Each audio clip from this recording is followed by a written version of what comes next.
Hey, good morning. Morning. I'm assuming I'm using this, right? Yep, down is up.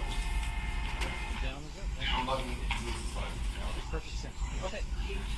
My name is Mark Weibel, and I'm the executive director of the Marion Baptist Association. I'll tell you a little bit about the Marion Baptist Association in just a minute, but just a little bit about me.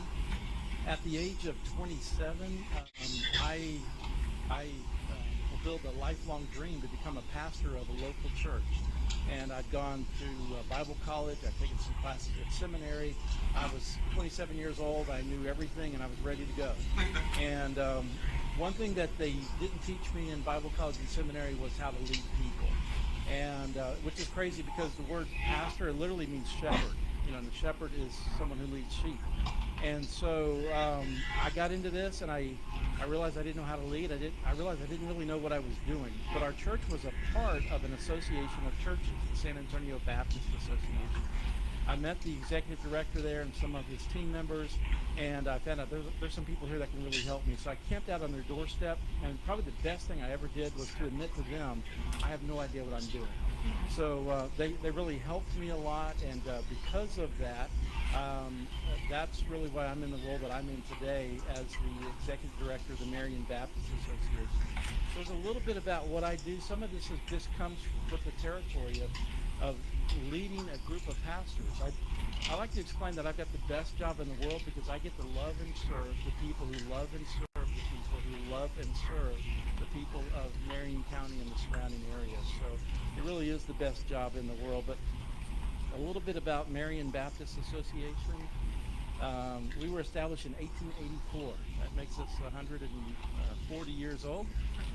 We have 65 churches, even though we're called Marion Baptist Association. Those churches are in Marion, Levy, Citrus, Sumter, and Lake County. I'm going to bring up the map here. There we go. That's the locations of the churches that are part of the Marion Baptist Association. Each one of these churches, just like your business, they're autonomous entities, and they voluntarily cooperate to form an association of churches. So I have no authority over those churches or their pastors, but I'm in a service role, and I help them to work together to do together more effectively than what any one church could do by itself. So this morning I want to talk to you about a tool that I like to use, and it's called the Core Values Index.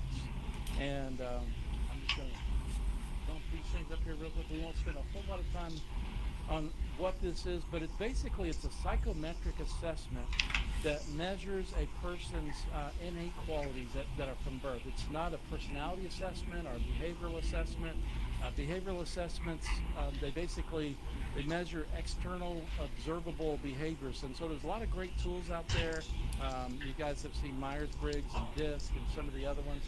This one is one of the most accurate assessments available because it measures how a person is internally wired. So think of it this way. Most assessments are behavioral assessments, but your values drive your behavior. So if you've ever taken one of these assessments before and then you come back later and you take it again, maybe your situation in life has changed and you realize you'll come out with a different score. This one rarely changes. In fact, it has a repeat reliability score. The first time they measured it, it was 93%. And the second time it was independently measured, it was 97%, which basically means if you take this assessment today and you come back a year later, it's a 97% probability you're going to have the same score. So why is this important, and what do we use it for? Well, this 1 Million Cups and the power plant is all about helping businesses to get started. And so for the past 27 years, I've worked with churches, helping churches to get started. And so you guys are familiar with Michael Gerber's book, The E-Myth. Anybody read that book? Okay. You guys know what the E-Myth is? The myth is that just because you start a business, you're an entrepreneur. And that's not necessarily true. Gerber identifies at least three roles for a business startup. One is the entrepreneur, one is the business manager, and the third one is the technician. Right. Okay. So a lot of times it's the technician that starts the business. Maybe you're a plumber and you're billing your clients say $200 an hour. and you say, wow, I'm only getting paid $50 an hour. So if I go out and start my own business, I'm going to get paid $200 an hour, right? No, because now, in fact, you don't even have time to do plumbing because you got to run a business and you got to hire somebody else to do the plumbing. So what Gerber suggests is that you have at least 3 people in place, or the business owner, the starter, is going to have to fulfill all those jobs himself. What I like about the Core Values Index, it's an incredible predictor of the kinds of roles that people will really enjoy. And it's also an incredible predictor in advance of, are you an entrepreneur or not? You can take this online assessment in less than 10 minutes, come out with a result that will help you to see, am I really an entrepreneur? Uh, should I be in that role? Or should I hire a business person? Should I hire the technician? Or I'm really the technician and I need the business person and the entrepreneur. So in this model, the founder of Lynn Taylor of Taylor Protocols developed this model, and he says, you really need 4 roles in your business. Either you're going to do all of these, or you're going to find people to do them. So there's the merchant, the builder, the innovator, and the banker. And with these 4 roles, there are 6 contribution types to your team. So you'll see that the builder and the banker are practical, the merchant and the innovator are creative, and then the merchant and the builder are intuitive, and the innovator and the banker are cognitive. So the top 2, the merchant and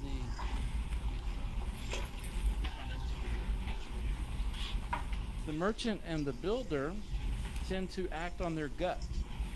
While the banker and the innovator, they want all the facts before they make a decision.